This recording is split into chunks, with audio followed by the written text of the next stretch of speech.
guys, how you doing today? Out here at the field, and something a little different here. I have the Steam 550. I was contacted by Mr. Tony Whiteside a couple weeks ago about if I'd be interested to fly one, and I said yeah. So I picked myself one up and pretty happy so far. Definitely a different build, very happy with it.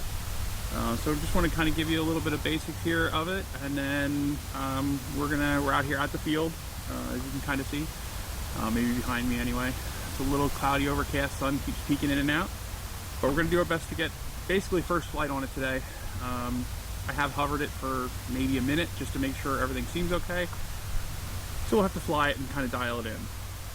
But we've got the Steam 550. They are available in green and this really cool bright orange. I love this. And you can get them from Steam USA at hardcorercproducts.com. You can check them out there. They're doing a good job. Super fast shipping. Like I said, very impressed. I ordered it, and in like 3 days I think I had it. So pretty happy with that.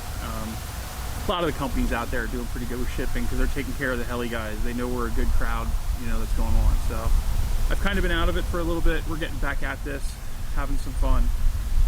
But basically my thoughts on this, it's a very unique design.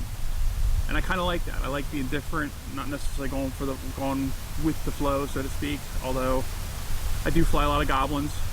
They work. They're awesome helis. I can't say enough about them.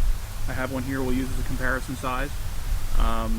So I do like how they fly. So we're going to, unfortunately, be making some comparisons to one of those guys as we do this, as to what its capabilities are. So when you're kind of new and coming, you kind of want to set the bar high, and we're going to compare to one of the best on the market, and we're going to go from there. I am flying some switchblades on this guy, mains and tails.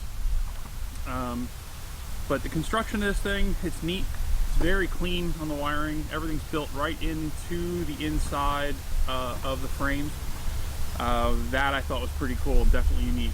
There's a few things I do a little different for options for ESC. Maybe give you an alternate wiring harness with different ends. So some things, that maybe could be a little changed or addressed as we're going forward, just to make it maybe a little more option friendly for someone doing a different ESC than what they would recommend, or different receiver, fly barless type system. But pretty beefy setup. Love the boom, the sleek styling, although I will have to figure out something how to mount it on my wall because different types of landing skids, but I'm kind of digging them. Like I said, everything's clean, the way the servos are mounted, everything. I'm flying an X Nova.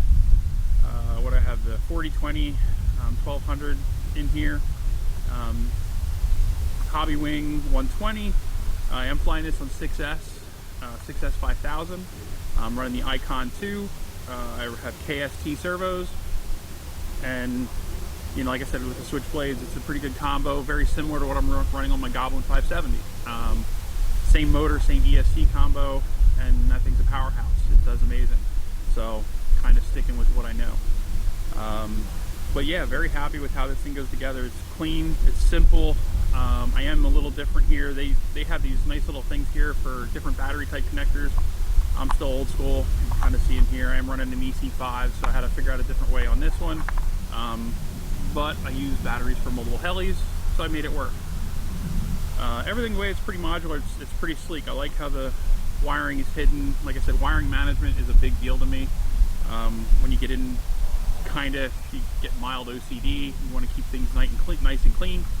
But in the same hands, if you're flying hard, you usually want to make it so it's easily repairable, because unfortunately shit happens and they tend to hit the ground once in a while. So you want something that's going to be good and easily rebuilt. So that being said, let me just kind of show you here. So that is, I'm going to put the Goblin behind it here. This is the Steam 550, and then this is the Goblin 570. So you can kind of see as a comparison here. Keep in mind, this does have a canopy on, but they, so it looks a little bit bigger that way. So the thing that I honestly did not like at first when I saw these themes was the fact it doesn't have a canopy. I'll be 100% honest. When I first saw them, I thought, my God, that thing's ugly, and I would never want one. And now here I am with one. So some of the things I didn't like, I kind of now like. I like being able to plug the battery in. You don't have to mess with the canopy. You see a lot of guys flying without one anyway. I can never fly without a canopy because, you know, I am getting a little older. I'm 50 and my eyesight just doesn't work without having a canopy on my orientations. I'm not a super great pilot. I fly sport, I do some basic stuff, not the hard stuff. And, you know, for me, I need the visual cues and be able to see what's going on. So with the frame done the way it is, I kind of like it though now. I like the orange accents, I like some of the little bits and pieces to it. So maybe we'll experiment a little bit and try some traditional skids just for shits and giggles and see what happens. But I like the styling of this. Keeps the tail nice and high off the ground when you come in. I don't have to worry about a tail strike, you know, or hitting the blades, you know, trying to do a small auto, or just anything dumb when I happen, you know, that happens. So that's about it. I'll give you a little bit more overview here in a second. I'll just kind of do a once around with the camera and we'll show you a little closer up of this thing. There is a video I posted prior of the build as I took pictures as I went along. Shows you some of the insides, the wiring management. You know, you should go check that out, and we'll kind of go from there. But we're going to go forward here. At the end here, I'll try to put my first flight. It'll be lame, just a little bit of clips from it maybe, just to show it in the air. And then if all goes well, I do have a special guest showing up here today that is going to put this thing through its paces just a bit harder and see how we have to dial in the tail and go from there. But I appreciate you guys watching. Thank you. And any questions, you know, feel free to ask me. Thank you.